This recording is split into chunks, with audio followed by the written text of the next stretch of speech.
Hello and welcome to this episode of the Existential Fish podcast. Today we're going to be talking on Heidegger and Kierkegaard on thinking. We're joined by Lawrence as usual, and he's going to be sharing with us his recent paper that he's written for the Oxford Philosophy Society on this topic. Lawrence, how are you? Hello, I'm doing well. So in this paper I'm sort of trying to analyze what's going on between Heidegger's idea of what is called thinking, and this comes from his later period. So this is after being in time. So this is post-Nazi Heidegger. So take that as you may if you're thinking about this. And I'm trying to see, in that book, he makes this claim about Kierkegaard. And as a Kierkegaard fan myself, I do quite like to defend him. But he makes this claim against Kierkegaard. He says, Kierkegaard has not provided a single thought. And the main reason for him saying this is this. He compares him to Nietzsche. He says Nietzsche has actually done some thinking. He's thought holistically. This is the thing that I'll bring back to this idea of holistic thought. Whereas Kierkegaard hasn't. Kierkegaard is, number one, too theological. He is perhaps the representative of the ontotheological understanding of things. This idea of ontotheology for Heidegger is this idea that when you try to express existence not as a being in the world, but explaining it in some sort of other way, this idea of theology, this idea of God, and Heidegger is very critical of that, and he's very critical of this sort of idea of placing metaphysics as the primary sort of idea too. Because of this, he sort of sees a lot of the reasons why the early moderns were so obsessed with these ideas of whether or not we have identity, or whether or not we are monads or something like that, is because they had some theological problems and they couldn't deal with that, so they had to invent this sort of silly nonsense about metaphysics when they should have been talking about being instead. Regardless, the idea that I'm trying to sort of get at is that Heidegger's wrong about Kierkegaard not thinking, and I think that Kierkegaard does have what I think he calls the single thought. To be a philosopher is to have a single thought, and I think that my paper is dealing with that kind of issue of thinking and what it means. I mean, sort of what we're talking about in the academics episode of what it means to be a thinker, what it means to be a philosopher. Is Kierkegaard just a theologian, or is he a philosopher? And to what extent is Heidegger right about thinking? And to what extent should we be using his sort of analysis? And so those are the kind of questions I'm asking in this paper. That's an interesting distinction that you provide and you wrestle with, that's for sure. Can you perhaps present Kierkegaard's idea of single thought, and what you categorize that as? So Heidegger's idea of the single Yes. thought. Heidegger's idea of the single thought. To continue questioning, effectively. So to get at one thing, for Heidegger, his thing is being, right? Yes. He'll continue over and over and over again to continue to question being. And he also makes this distinction as well between Aristotle, who was a thinker, who had a single thought about things, and he questioned about being too, and people like the Aristotelians, so people like Avicenna, Aquinas, nowadays you might say Alistair MacIntyre, or the virtue ethicists, or I don't know, there might be some neo-Aristotelians out there. I don't know. They could be out there too. And for Heidegger, he makes this distinction between the Aristotle, who did think, and the Aristotelians who make Aristotle think for them. And this seems like a very simple one, but yeah, it belies this very deep truth about what it means to think, in that there's a sense of independence to it. There's a sense of continuality to it. Like, you must always be doing it. Like, you just can't. You can't stop doing it. If you have this one idea and you want to critique it, you should do it and devote everything to it. Does this idea of the one idea have to be generative? Because in some sense you think of an idea when you think about these neo-Aristotelians or just kind of neo-Lockeans or whoever you're trying to analyze, it's very much based on a pre-existing text. In that sense, it's kind of analysis, whereas the idea of a single thought you present seems to be more generative. It has to be something new and unique to this is the thing that soul. This is exactly Yes. This is quite related to what we were talking about earlier, right? Indeed.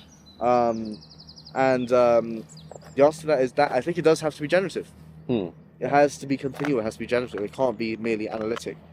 It has to go to something new or to something fundamental. So for Heidegger, he thought everyone's missing the point. Everyone's talking about metaphysics. Nobody's talking about being. Nobody's talking about. Everyone's got a bad ontology. So what are we doing here? What's the point of doing all this? And in some ways, I sympathize.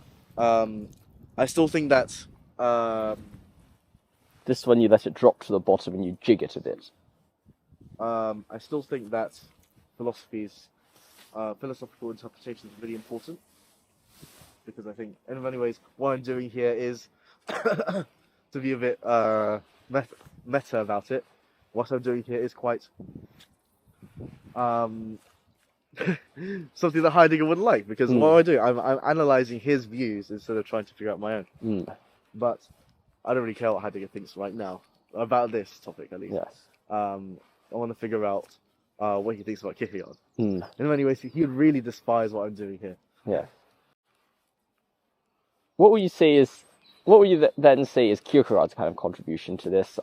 What is Kierkegaard's philosophy on thought in general, and more interesting, or more importantly, what's his kind of opinions in relationship to Heidegger's critique? So, my view is sort of following what people like Claire Carlyle have said, and scholars of Kierkegaard. Another thing that Heidegger probably wouldn't like. In that, Kierkegaard, even more than all, It's not a fish. No, not moving.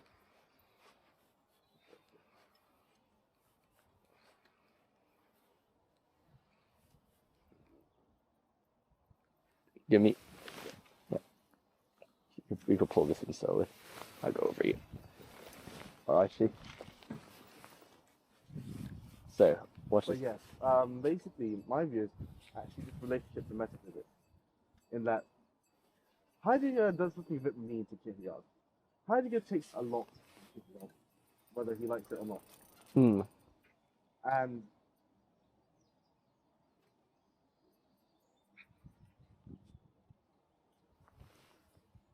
Heidegger takes a lot. And one of the major things about Kierkegaard is this. And Kierkegaard is very much of the very similar opinions to Heidegger, that metaphysics is something to be conceived. It's not something that there's a entirely useful idea sometimes. And I make the further contention that actually Kierkegaard goes even further than Heidegger. Heidegger tried to resuscitate metaphysics. And my view in here is that Heidegger, number one, hasn't given Kierkegaard his due credit, and he accuses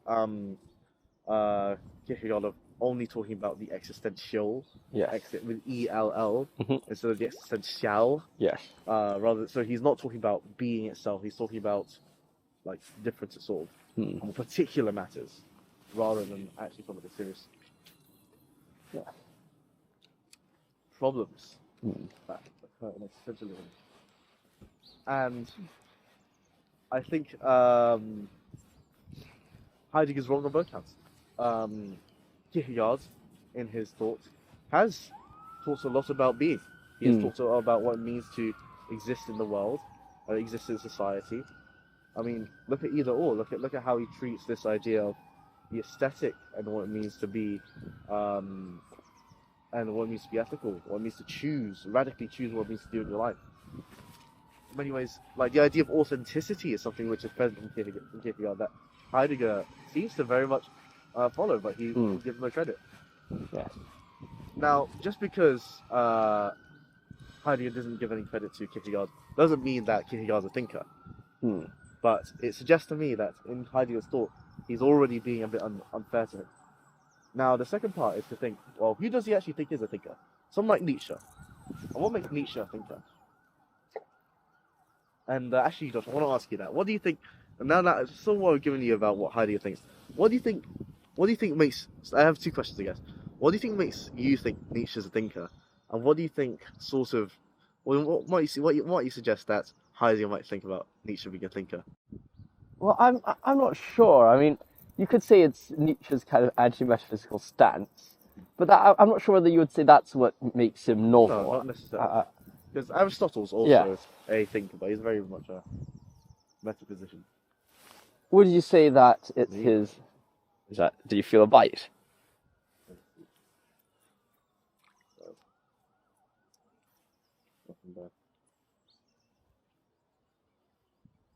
I'm not sure about that. I would say potentially it's his.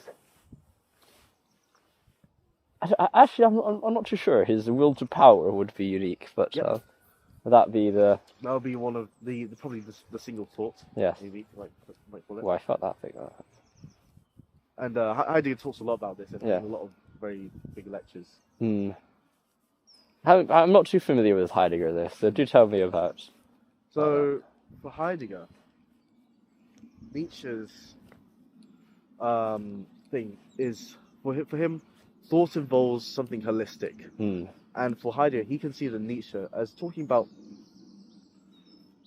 almost everything when he was thinking. He was thinking about the important problems in society and in religion and in morality, and he just didn't stop.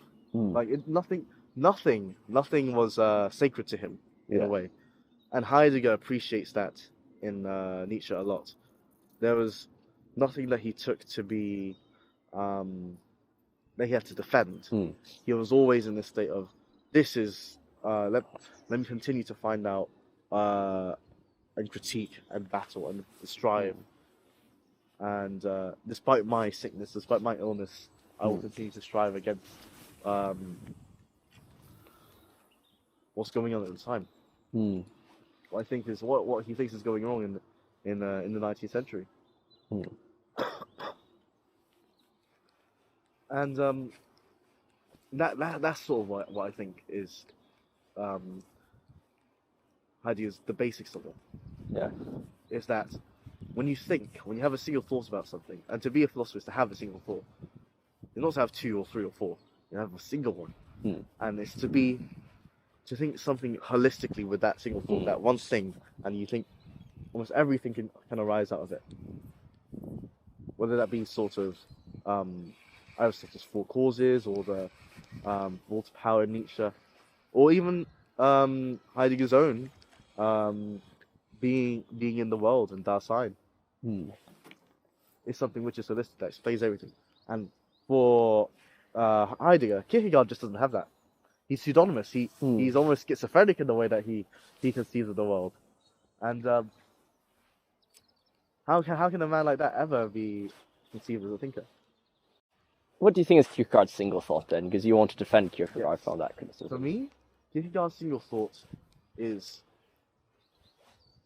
actually something which people might be quite surprised to figure out. Some people might say it's faith. Some people might say it's about about authenticity and despair. In my opinion, it all comes down to repetition. And what do I mean by repetition? Now, repetition for me is Kierkegaard's single thought, because it's almost holistic. This is why I think it's holistic. It doesn't talk about a particular sort of instance, and it sort of explains everything about everything else. Like you have the repetition of faith, the repetition, the basic vulgar repetition of your daily life. I think it's repetition, and this I don't think this sort of. So one of the things I sort of got was like, well, does this actually go against the sort of pseudonymous aim of Kierkegaard, for him to have a sort of coherent thought? And now, generally, in scholarship about Kierkegaard, you have sort of two sort of camps that you can go down. There's the people that think that Kierkegaard has sort of a coherent philosophy, and the people who think that Kierkegaard is entirely talking about many different things, sort of like what Dostoevsky is trying to do.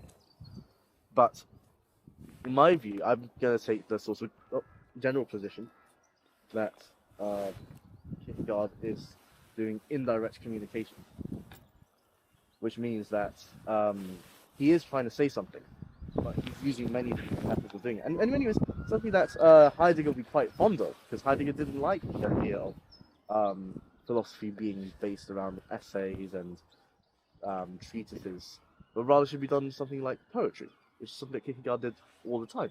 Look at the Diapsa Amata in Either Or.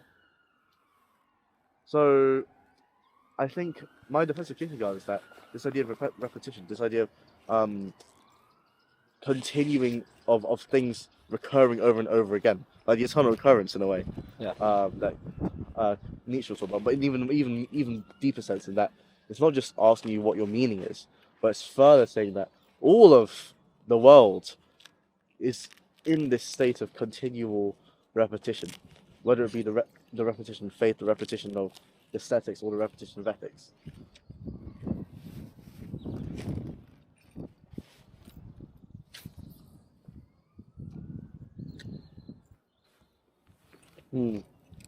So that's what I consider to be Kierkegaard's single thought. Yeah. You touched a bit about the distinction between existential and existentiality.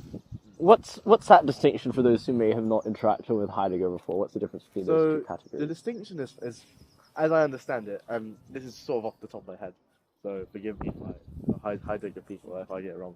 I think the distinction is that the existential focuses on the sort of particular existential problem, right? So this, so for example, Kierkegaard talks about the particular problem of faith, or the particular problem of this and that. So a problem where a question of being, basically a question of being, but not the question of being, not continually questioning being. To understand the thing is existential, the problem existential, you are trying to understand being itself. Yes. As being in, not even being itself as an abstract concept, but being in the world, outside. Yes. So, whereas Kierkegaard only is talking about particular instances of where you want to maybe think about being. Heidegger is like, no, what you should really be doing is actually talking about the whole shebang. Think of it back again to this idea of holism. Now, there's another problem that arises that to what extent is like being in time Heidegger like correlative to him writing, which is in the 1950s now, which is Was heißt Denken, what's called thinking. If there's a sort of difference in his thought here, but I won't really go into that just yet. I don't know enough just to say, but presuming that there is sort of a continuality between there's continuity between Heidegger in Being in Time and Heidegger in Was heißt Denken, what is called thinking in 1957. I think there's something to be said about the existential is someone who thinks, the existential is someone who doesn't.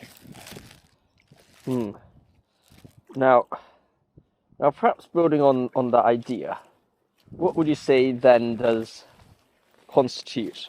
What do you think constitutes the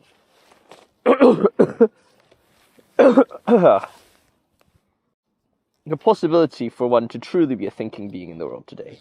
I guess that ties back to our previous discussion on academia as a whole.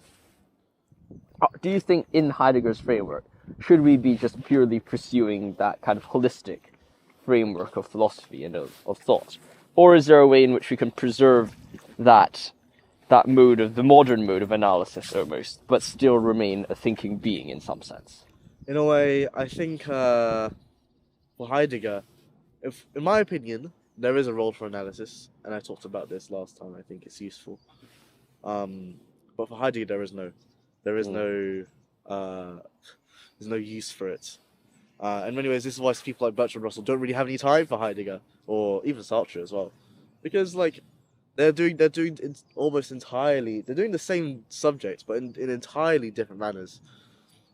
And why you have in many ways, this is another example of that infamous analytic continental split that occurs in the early 20th century. And yeah, I mean, but for me, I do think there's a role for analysis. I'm still a Oxford philosophy student, so I'm a philosophy student of this Anglosphere world, and I've learnt logic. I'm learning early modern philosophy. I'm learning interpretation. And I think it's useful. I think it's helpful for us to think and understand about how the world is, and these interpretations are useful, and helps me with exegesis, helps me with understanding people better. Philosophers, and mainly, I don't think it's helped me understand actual people better, unfortunately. But philosophers, it helps me understand philosophy better. So yeah, that's the distinction. I don't, and I think that Heidegger does have a point. So this brings us back to sort of the fundamental question: do we accept Heidegger's view of thought as the correct one? And I think for me, I think there's merit to it, but I think he may be going too far sometimes. I think that's an interesting idea and a good place, perhaps, to move on to the question of, well, all right, if one were to reject Heidegger's category of a thinker, this just looks absolutely disgusting. If one were to accept Heidegger's category of a thinker, should we then pursue thinking? How necessary actually is it to have that single thought, do you think, I guess, from a existential perspective? Is that necessary for oneself? Or is it merely all right to either accept a thought of the past or to just go on without necessarily living with a single thought in at large? I think for the non-philosopher, the thing that you need to know. So here's why I think Heidegger is talking about this. In many ways, the role of existentialism is to try and figure out people as the subject, as the individual. And effectively, what Heidegger just wants to sort of to try and make it a bit more modest is he thinks that if you're not going to give that idea, will to power or authenticity, or in my view, repetition for Kierkegaard, if you're not going to do that, then, or in the metaphysical sense, understanding how things are, the substances, and in the four causes, or even going back further to people like Parmenides and Heraclitus, like they thought, and it was like the one, or it was water for Thales, or something like that. If you're not going to have that, then what's the point in doing philosophy? And I don't know if that's like a good way of I'm going to reserve judgment for now about whether or not that's actually like a good way of thinking about stuff. But like the merit to it, I think, is that there are philosophers nowadays who are very piecemeal. For example, someone like David Lewis, right? Yeah.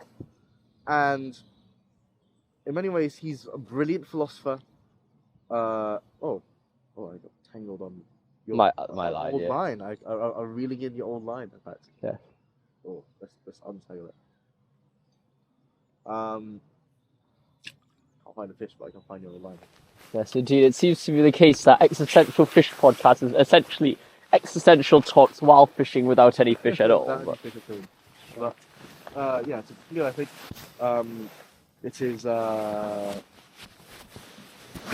are people like David Lewis who are very able philosophers, very good actors, but you're not able to provide something which is sort of that people just hold on to. This is what I've thought about stuff. It's how I've thought about things, and in many ways, people just won't understand. And whether or not being understood is the important part, or whether or not giving stuff to people is the important part, this is why I'm reserving judgment. But I think at least for Heidegger, if you're going to try and do this, you better try and do something which gets to the fundamentals of it, gets to something that everybody can sort of get at. And for him, it's authenticity, and that's a really useful idea. So it's something that a lot of people are very much fond of, or have been fond of for a very long time. And if we take that to be the case, then I think one might say that Heidegger has succeeded. But as I'll reserve judgment, and I hope to learn more. So this is my problem.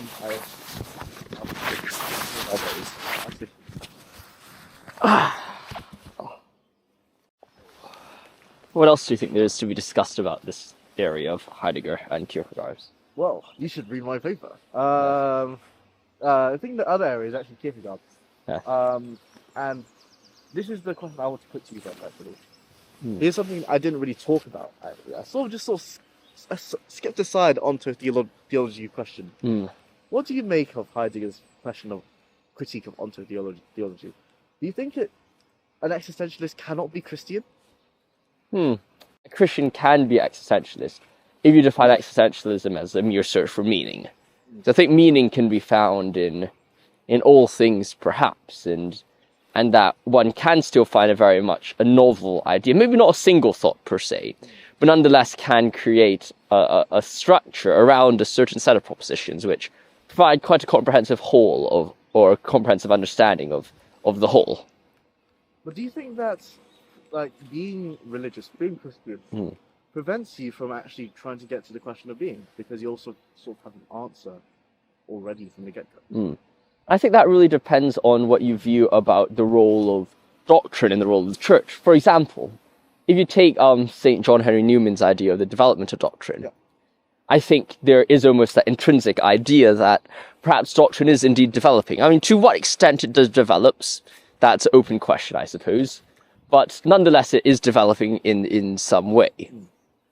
If you're going to say, well, all right, doctrine isn't moving or doctrine isn't developing and it's purely static, and that all theology is pre-existing or has been established, then I think Heidegger does have a good point. Because if that's the case, then all you need to do is either learn that theology or you don't do theology and just accept whatever is said at Mass every Sunday or whatever. Yeah. And then under that perspective, then you would argue that perhaps there is indeed no room for theology, perhaps, or no room for development. And I think the criticism would therefore apply. So it really depends, I think, on the categories of thought. What would you say? I think I'd agree with you. I don't know if I put it to doctrine though. I think because I think I agree that this idea of development is key.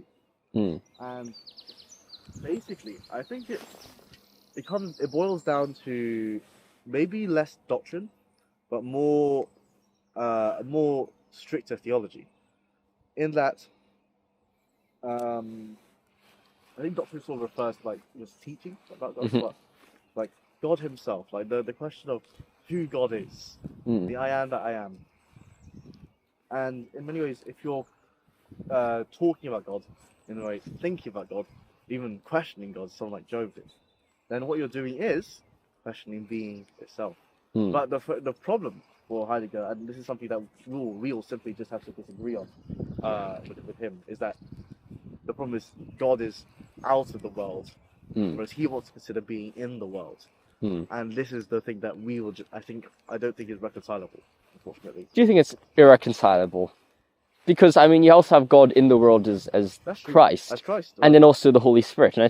And is there a way in which Heidegger, yes, might not say God the Father is in the world, but you could say God as the Holy Spirit is precisely in the world? Perhaps. Is that being which is being penetrated by the church, via our understanding of the church? One can make such an argument. That could be a possibility.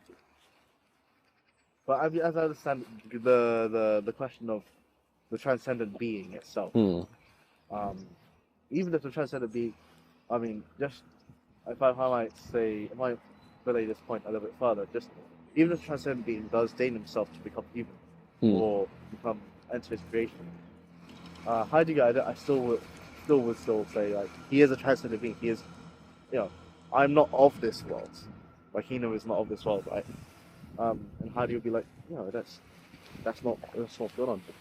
You keep on catching your line. Yeah, I want to pull it up and just remove it, but I can't remove it precisely because the problem is it's just not working. This is going to be a very big pain. Oh well.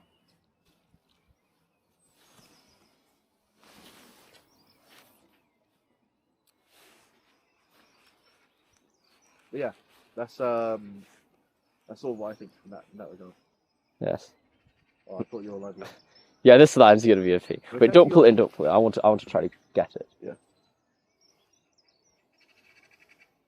Hold this. Yeah. I want to see what I could just. Oh, it's gone now. Oh well. Perhaps I can move a bit down. Don't tell me I've caught the line as well. Okay, no, I haven't. I'm gonna head over. Yeah. Ooh. Ah. Yeah.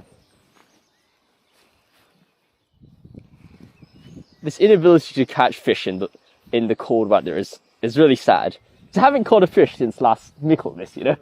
I've been fishing like once every 2 weeks or whatever.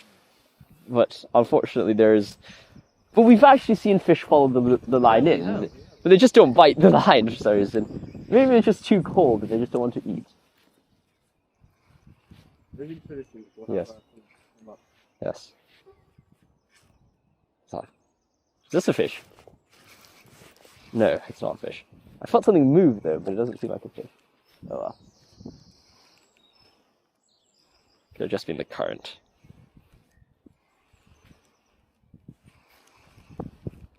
It reminds me I need to re-spool this reel later. I have too little braid on it. But no.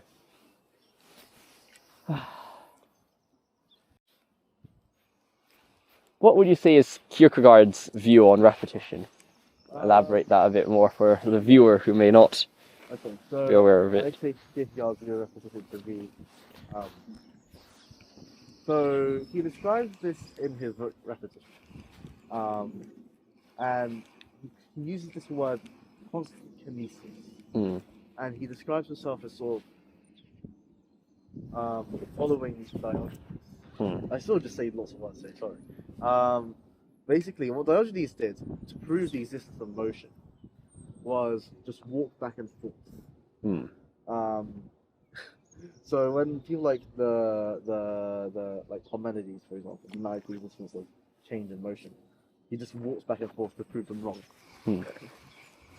And it's not funny to say that. And basically, that's all what Kierkegaard's trying to do. He's basically saying, well, if you think about your experience and your set as an individual in this world, you end up in this sort of, you basically trying to. Let me use these two examples. The first thing he tries to do is he confronts this young man, the author Existential, and he's trying to figure out where is repetition. And he looks at this young man, and this young man has a problem. He has a girl who loves him, but he's heavily depressed. He's in a state of melancholy continuously. Even though like he loves him and in a sense he loves her. And so he gives the advice to just be crazy, just not repeat things and see what happens.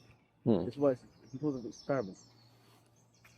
And what ends up happening is the relationship just sort of falls apart, and he's cursed by this young man, and he's like, "No, what have you done? What have you done to me?"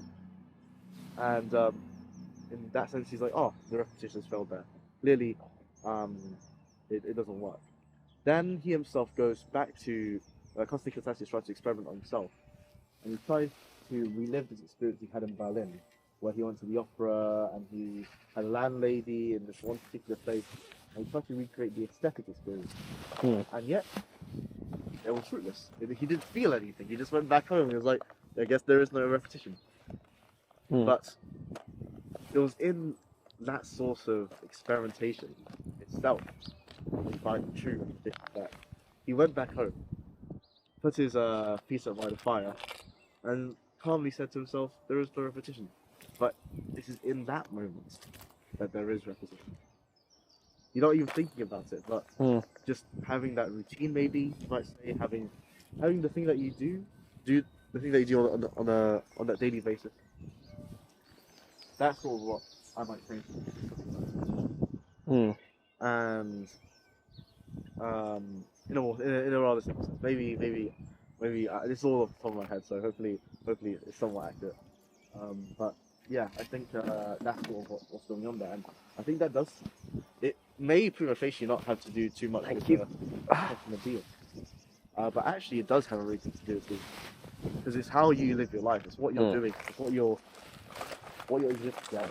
Yes. In this world. And so I think it does fulfill a lot of what Heidegger is thinking about when it comes to like politics. And it's very holistic too. Like when it comes to like everything that you're doing. So this is why you have this distinction between the aesthetic and the religious repetition. There's someone like Job who is in this space of religious repetition. And look where he gets out of it. Yes. Do you think we all face repetition in our lives, or are there ways in which one escapes repetition? There's no way I don't think just escape repetition. Because it's either you're in a state of sort of aesthetic repetition where you're trying to sort of get back from previous aesthetic experiences, or even in a sense trying to create new ones, and you're repeating the state of newness.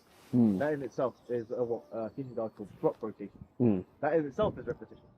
Yes. And I don't want to reduce Kierkegaard to it's highly. I think it's very complex. But I think that's a single thought. If he's come up with something that's very holistic and can apply to everything, not just any particular, then I think that would be a repetition. Yeah, indeed. Well, that seems like a fascinating idea. If you want to learn more about Kierkegaard and Heidegger on repetition, what books would you recommend someone to You could read What is Called Thinking by Heidegger, and Repetition by Kierkegaard. There's some wonderful articles by Claire Carlyle and Don Caputo in the Oxford Handbook of Kierkegaard. And I would also suggest reading Heidegger's Nietzsche, and I'd also suggest reading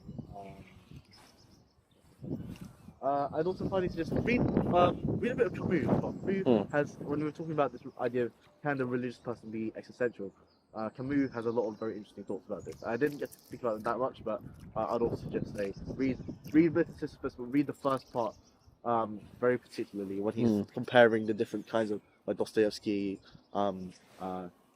Did you talk about Jaspers in this? I think so. If he doesn't know, also read Jaspers. He's really good too. But pay attention particularly to the first part of the Sisyphus, where he's comparing the different sort of existential heroes, as it were, and why they aren't really like hackers. Brilliant. Well, I hope you've enjoyed this episode of the Existential Fish Talk podcast. Apologies that I was unable to contribute much to this episode. I was trying to fix my nose running, and I haven't read Heidegger in a while, but I hope you've enjoyed this episode. Stay safe, see you soon, God bless, and goodbye. I'll see you next one.